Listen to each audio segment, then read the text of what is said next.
خدای ورو سوال کړی دی او دم ډېر خوندور سوال او زه په سوالونو کې چې کله چانټي کوم که نه نو اخوا دېخوا سوال هغه نه بیانوم ځکه اکثر د هغې جواب شوی یا هغه سوال بې فایدي.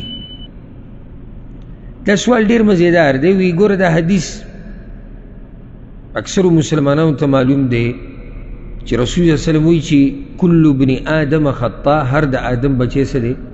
خطا کار دی. او غوره خطا کار کم یو دی چې توبه وباسي. هلته بل حدیث دی چې رسول صلی الله علیه وسلم وایي چې هر د آدم د بچی نه خطا کیږي یا د خطا اراده کوي کم سے کم سوای د یحیی ابن زکریا نه، یحیی علیه السلام نه هغه خطا نه ده کړې. او دا حدیث صحیح حدیث دی. نو سوال دا دی چې یو حدیث کې رسول صلی الله علیه وسلم وایي چې هر د آدم بچی څه دی؟ خطا کار دی. او بل ځای کې څه وایي؟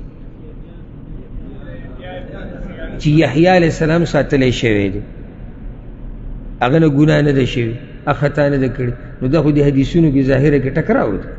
نو جواب د دې مسئلې هغه دا دی چې الحمدلله هېڅ ټکراو پکې نشته. حدیث کې دا دی چې کل ابن آدم خطا، هر د آدم بچی خطا کار دی. و خیر الخطائین التوابون.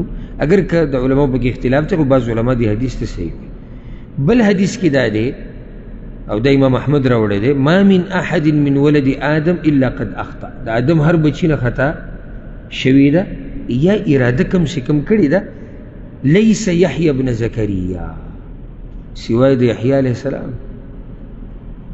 نو دې حدیث کې هم د علماو اختلاف ته خو بعضې صحیح کوي. موږ به ووایو چې حدیث صحیح دی. نو چې صحیح دی بیا به د دې اشکال جواب ورکو او جواب یې هغې دا دی، ګوره ورسره دا یاد کوي. دې حدیث کې خو لفظ عام راغلی دی چې هر د آدم بچی خطا کار دی، خو بیا دا مخصوص دی، د دې نه مستثنا دي هغه څوک چې د هغوی عصمت ثابت دی. نو بیا څنګه رسول الله صلی الله علیه وسلم چې هر د آدم بچی خطا کار دی؟ دې ته عربی کوي العام الذي اريد به الاکثریه، مراد تی اکثر د آدم بچی دي، ټول نه. او په دې به ته یو دلیل وښیم چې داسې کېږي، عربۍ ژبه کې دا استعمالېږي، بیا به دې بې زړه ښه مطمئن شي. سورة الاحقاف دې کې الله رب العزت د عادیانو تذکره کړې ده.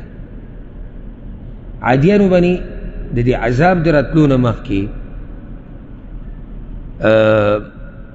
باران بند شوی و، ډېر وخت په هغوی باندې باران نه کېدو او بیا تورې تکې تورې ډوبې وریځې راغلې. کیسه به تاسو ته یاد.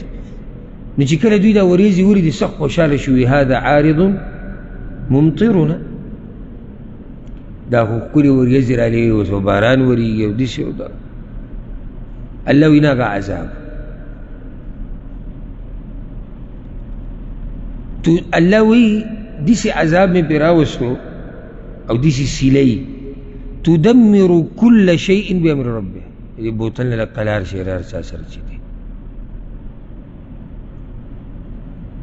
الله د دې سیلۍ په باره کې وایي تدمر كل شيء بأمر ربها. داسې سیلۍ مې پرې راوسته چې هر شی تباه کول. كل شيء، كل شيء څه مطلب دی؟ هر شي. وقال آیت کې الله وایي فأصبحوا لا يرى إلا مساكنهم.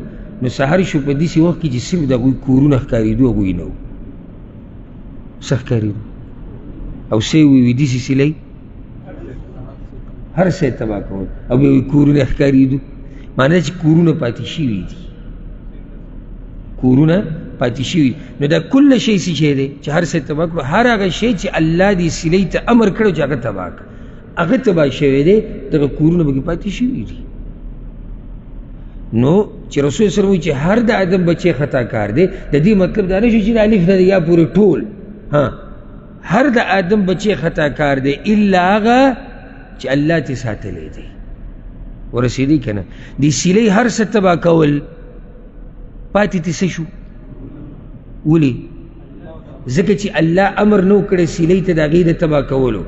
نو خو دقه شان موږ وایو چې هر د آدم بچی خطا کار دی الا هغه چې الله رب العزت ساتلی. الله رب العزت یحیی علیه السلام ساتلی، نور انبیا یې ساتلی. اوس یې پوه شوئ که پوه نه شوئ؟